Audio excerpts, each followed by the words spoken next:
Arthur the Rat. Once there was a young rat named Arthur who could never make up his mind.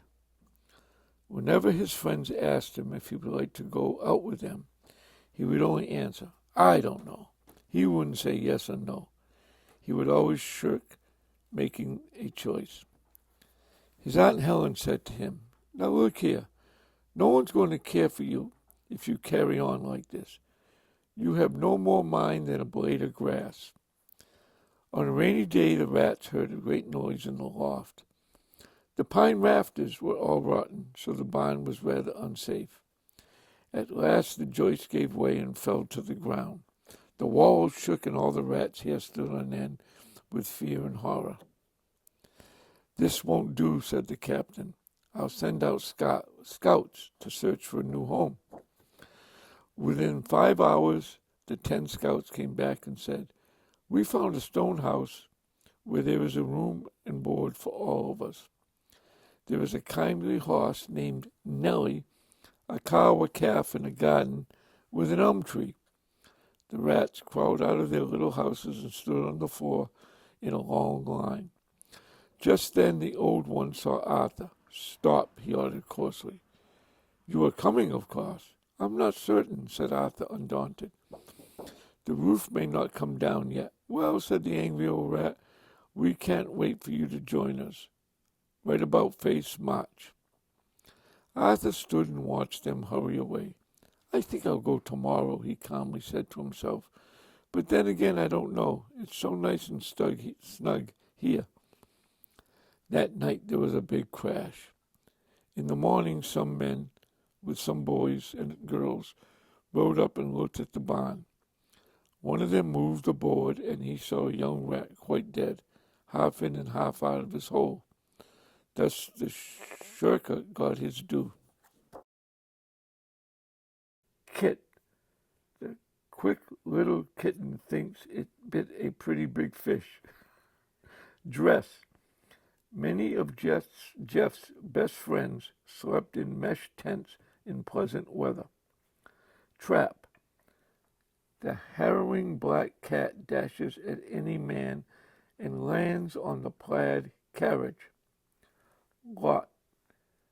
The honest swan stops and acknowledges the fox dodging the bothered wasp. Strut. Mother loves butter that comes from the southern countryside. Foot.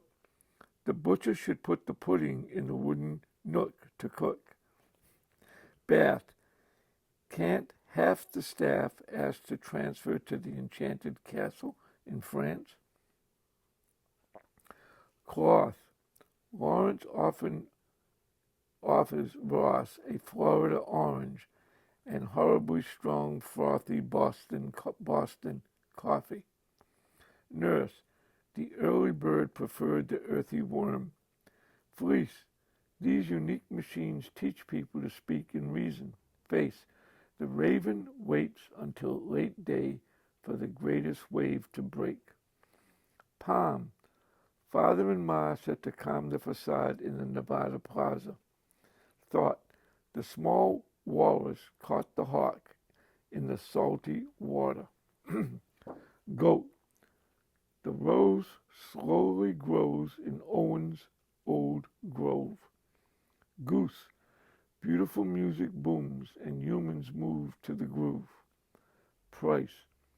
The shy writer types at night to fight the silence in my mind. Choice. The spoiled boy hosts the toy from the soil. Mouth.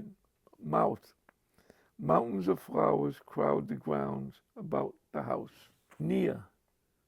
Deidre's fear seriously interferes with her ideal career. Square. Beware of scarce furries, rare mares, and scary prairie bears. Start. The Sahara Party marvels at the far star on the safari. North. Laura's warm aura reforms Thor's horse for the important war. Force. The adorable boar snores hoarsely and notoriously hoards imported pork. Cure. The tourist endures rural tours of Europe and procures gourmet bourbon. Happy. The coffee, salami, spaghetti, and macaroni are ready. Letter. Sugar covers the tiger's whiskers, comma. Bertha and Cinderella's saga is a drama. Ah, Richard, Wilbur, and Harry are running around the treacherous river. L. Linda and Allie pull belly muscles, laughing laboriously. N.G. The singing mockingbird is swinging on the ring and dings the awning. Th. The thespians gather and breathe 3 authentic breaths together. H. Harry and Hillary happily harvest heaps of herbs behind the beehive. Y.O.D. The cute, dutiful blue cuckoo resumes cooing suitable tunes enthusiastically. W. Will and Drew whistle when the wind blows between the whimsical weeping willows. Ing. I.N.G. Mrs. Fanning is walking and hiking in Wyoming. S. Susie lives in her sister's house on Easy Street with her Siamese cats and Siberian Husky dogs. Can I ask you, how do you say the big animal that people ride on? Begins with H. Elephant? No, H. H-O-R-S-E. Oh, a horse? And how do you say you have a sore throat? H-O-A-R-S-E. Sore throat? H-O. Oh, horse. All right, can you say them together? A horse and a horse. Okay, one more time. A horse and a horse. And then can you say, might be a little naughty word, the W-H-O-R-E. A whore. Can you say the 3 in a row? The horse, whore. Okay. How do you identify your gender? Male. And your race, ethnicity? Portuguese. And how old are you right now? 75 and a half. In what year were you born? 1947. And where were you raised? East Falmouth. And where were you born? Pawtucket, Rhode Island. Oh, you were born in Rhode Island? Yeah. My father had a business there, and he left here, went to Pawtucket for 2 years, and he had to pay money to the mafia. Really? And the money was collected by the police chief. So he decided to get out of there. I'm going to ask you to tell me a little bit more about that in a moment. Where have you lived, and how long have you lived there, if it's been significant, like more than 6 months? Well, I've lived all my life in East Falmouth. Okay. East Falmouth, Mass. Right here, okay. Between Davisville Road. Well, I started actually down the street where the gas station is. There was a duplex, and I just remember that. Then we went to Davisville in 1954. And what's the extent of your education? Master's degree. In what did you get that in? Education. And what was your occupation? I'm a retired school teacher. And then after history, I started a mini course. That was a big thing then. And it was photography. And it ended up actually becoming a department. There were 2 of us that taught it. And I did that. And then they built the new high school, or then Proposition 2.5 came along, and they built a new high school. And the superintendent thought that everything should be reading, writing, and arithmetic. And what a stupid thing to teach photography. So they got rid of the curriculum. And and I was devastated. My parents, my father had always worked in the laundry business. Example,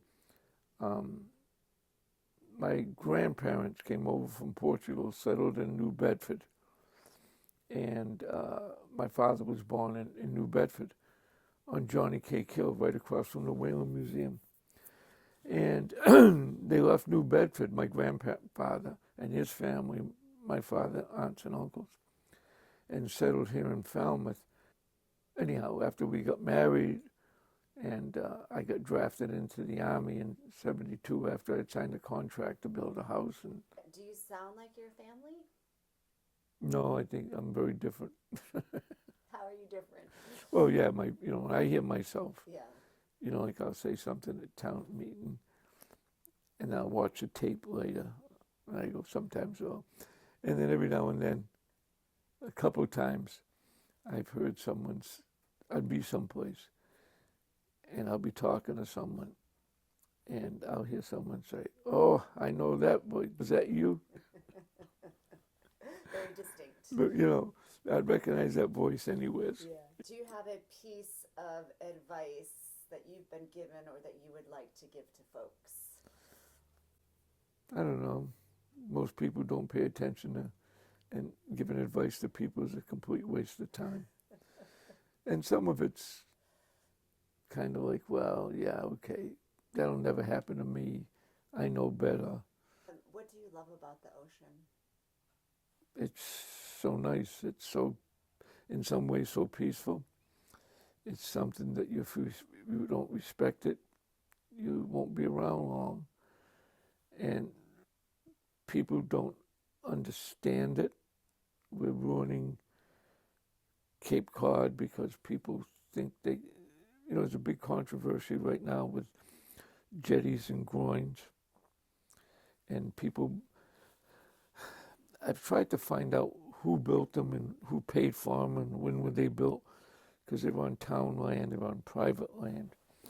And I don't know, I've never seen, every now and then you see some old pictures, you'll notice there's no jetties and groins. What are groins? They're the stones that go out in the ocean. Uh-huh. And people built those thinking that they were helping the beach. And science has shown us it's the worst thing we can do. Because when you have a beach, you have a constant movement of sand by Mother Nature. She robs Peter, pays Paul. So now you put these groins, and the littoral flow is parallel to the beach. If you ever get caught in the undertow, you're actually supposed to swim deeper, not left or right. So anyhow, that's the net. So they take sand from here and they deposit it over here. And that's a natural process that's going since God made the earth. That's when you say give advice, sometimes it's funny. Maybe I used to give a lot of advice. I don't waste my time now.